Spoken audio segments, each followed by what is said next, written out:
നേരത്തെ നമ്മൾ പഠിച്ചത് 11ൻ്റെ തന്നെ മൾട്ടിപ്ലിക്കേഷനാണ്. ഇനി 11നെ കൊണ്ട് വലിയ സംഖ്യകൾ മൾട്ടിപ്ലൈ ചെയ്യുമ്പോൾ എന്താണ് കിട്ടുന്നത് നോക്കാം. അത് നമുക്ക് പെട്ടെന്ന് കാൽക്കുലേറ്റ് ചെയ്യാം. ഇങ്ങനെയുള്ളൊരു സംഖ്യ കാൽക്കുലേറ്റ് ചെയ്യാൻ ഒരുപാട് സമയം എടുക്കും. ഇത് പെട്ടെന്ന് എങ്ങനെ കാൽക്കുലേറ്റ് ചെയ്യുന്നതെന്ന് നമുക്ക് നോക്കാം. ഇതിനെ നമുക്ക് 0 3 4 2 2 3 2 0 എന്ന് എഴുതാം. എന്നിട്ട് ഇതിൻ്റെ എല്ലാത്തിൻ്റെ ഇടയ്ക്ക് ഓരോ പ്ലസ് ഇട്ട് കൊടുക്കാം.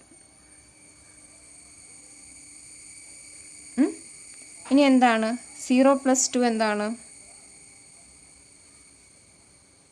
2 വരും. 2 + 3 എന്താണ്? 5.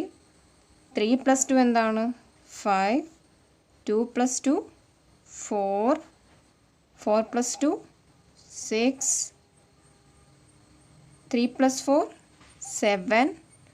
3 + 0 3. ഓക്കെ, മനസ്സിലായോ? ഇനി നമുക്ക് അടുത്തോടെ ഒന്ന് ചെയ്ത് നോക്കാം. 0 3 2 4 2 5 3 0. വീണ്ടും പ്ലസ് ഇട്ട് കൊടുക്കുക. ഞാൻ നിങ്ങൾക്ക് മനസ്സിലാവാൻ വേണ്ടിയാണ് പ്ലസ് ഇടുന്നത്. ഇതിട്ടില്ലെങ്കിലും കുഴപ്പമില്ല. 3 8 7 6 6 5 3.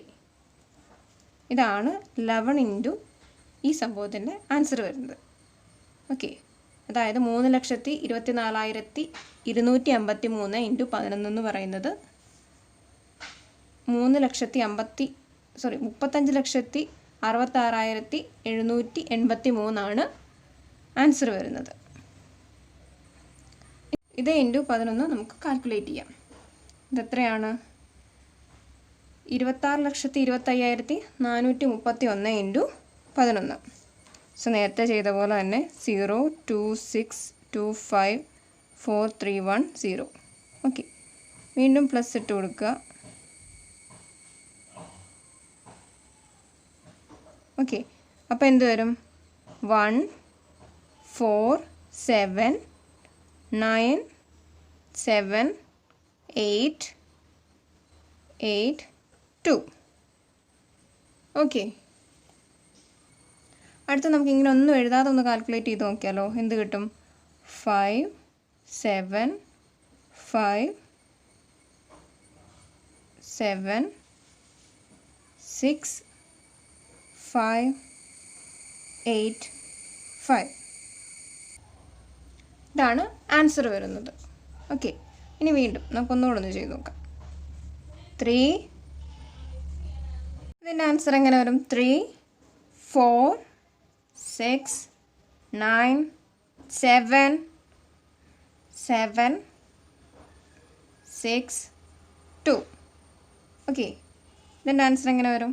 1 4 8 8 7 7 9 6. ഓക്കെ, ഇതാണ് 11 കൊണ്ട് ഒരു വലിയ നമ്പറിനെ നമുക്ക് കാൽക്കുലേറ്റ് ചെയ്യാൻ നമ്മൾ നോർമലി യൂസ് ചെയ്യുന്ന മെത്തേഡ്.